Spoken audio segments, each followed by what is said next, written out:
ಇವತ್ತಿನ ವಿಡಿಯೋದಲ್ಲಿ ಏನಪ್ಪಾ ಅಂದ್ರೆ ತುಂಬಾ ಜನ ಅಣ್ಣಂದಿರು ಕೇಳ್ತಾ ಇರೋದೇನಪ್ಪಾ ಅಂತಂದ್ರೆ ಮೊಟ್ಟೆಗಳು ಅಂತಂದ್ರೆ ಇವಾಗ ಪ್ಯೂರ್ ನಾಟಿ ಮೊಟ್ಟೆಗಳು ನಿಮ್ಮ ಹತ್ರ ಕೊಡ್ತೀರಾ ಮತ್ತೆ ನಿಮ್ಮ ಹತ್ರ ನಾವು ಮೊಟ್ಟೆಗಳು ತಗೋಬೇಕು ಕೊಡ್ತೀರಾ ಅಂತ ತುಂಬಾ ಜನ ಕೇಳ್ತಾ ಇರ್ತೀರಾ. ನನ್ನ ಹತ್ರ ಏನಪ್ಪಾ ಅಂತಂದ್ರೆ 170 ಮೊಟ್ಟೆ ಇನ್ಕ್ಯುಬೇಟರ್ಸ್ ಮತ್ತೆ ಕೋಳಿಯಿಂದ ಮರಿ ಮಾಡಿಸೋದ್ರಿಂದ ನಾನು ಯಾರಿಗೂ ಮೊಟ್ಟೆ ಕೊಡಲ್ಲ.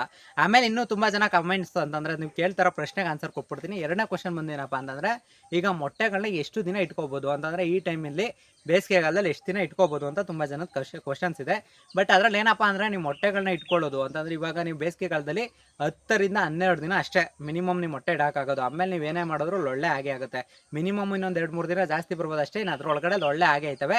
ಮೊಟ್ಟೆ ಏನಾದರೂ ನೀವು 10 ರಿಂದ 12 ದಿನದ ಮೇಲ್ಗಡೆ ಇಡ್ತೀನಿ ಅಂತಂದ್ರೆ ದಯವಿಟ್ಟು ಆ ತಪ್ಪನ್ನ ಮಾಡಕ್ಕೆ ಹೋಗ್ಬಿಡಿ.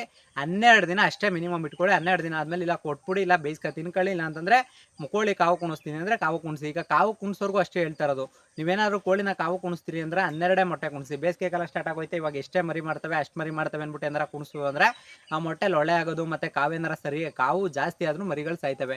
ಅಂದರೆ ತುಂಬ ಜನಕ್ಕೆ ಎಕ್ಸ್ಪೀರಿಯನ್ಸ್ ಆಗಿದೆ. ಬೇಕಾದ್ರೆ ನೀವು ಎಕ್ಸ್ಪೀರಿಯನ್ಸ್ ಆಗಿರೋರು ಕಮೆಂಟ್ ಮಾಡಿ. ಅದರಲ್ಲಿ ಏನಪ್ಪ ಅಂತಂದರೆ ತುಂಬ ಜನಕ್ಕೆ ಮರಿ ಮೊಟ್ಟೆ ಒಳಗಡೆಯಿಂದ ಬರಬೇಕಾದ್ರೆ ಮರಿ ಸತ್ತೋಗಿರೋದು ಐತೆ ಅಂತಂದರೆ ರೀಸನ್ಸ್ ಅವ್ರಿಗೆ ಗೊತ್ತು, ಕೇಳ್ಕೊಳ್ಳಿ.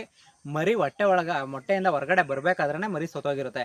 ಆ ಥರದ್ದೆಲ್ಲ ಪ್ರಾಬ್ಲಮ್ಸ್ಗಳಾಗುತ್ತೆ. ಅದಕ್ಕೋಸ್ಕರ ನಿಮ್ಗೆ ಹೇಳ್ತಾ ಇರೋದೇನಪ್ಪ ಅಂತಂದರೆ ಇದು ಏನಂತಂದರೆ ಮೊಟ್ಟೆನ ನೀವೇನಾದರೂ ಕುಣಿಸ್ತೀರಲ್ವಾ, ಕುಣಿಸ್ಬೇಕಾದ್ರೆ 12 ಮೊಟ್ಟೆ ಕುಣಿಸ್ಕೊಳ್ಳಿ. 12 ಮೊಟ್ಟೆ ಮೇಲೆ ಕುಣಿಸ್ಬೇಡಿ.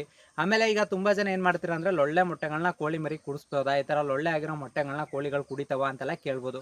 ಏನು ಪ್ರಾಬ್ಲಮ್ ಆಗೋದಿಲ್ಲ. ಕುಡಿಸ್ತೀನಿ ಅಂದರೆ ಕುಡಿಸ್ಬೋದು, ಇಲ್ಲಾಂದರೆ ಎಸಿತೀನಿ ಅಂದರೆ ಎಸಾಕ್ಬೋದು.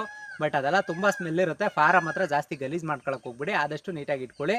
ಮತ್ತು ನಾಟಿ ಕೋಳಿ ಮೊಟ್ಟೆಗಳಲ್ಲಿ ಏನಪ್ಪ ಅಂದ್ರೆ ಲೊಳ್ಳೆ ಆದವಂತೂ ಫುಲ್ಲು ಸ್ಮೆಲ್ ಬಂದೇ ಬರುತ್ತೆ. ನಾಟಿ ಕೋಳಿ ಅಂತಲ್ಲ ಯಾವುದೇ ಮೊಟ್ಟೆ ಆದರೂ ಲೊಳ್ಳೆ ಆದಮೇಲೆ ಸ್ಮೆಲ್ ಬಂದೇ ಬರುತ್ತೆ. ಅದೊಂದು ಸ್ವಲ್ಪ ನೋಡಿಕೊಂಡು ಯೂಸ್ ಮಾಡಿ ಫ್ರೆಂಡ್ಸ್.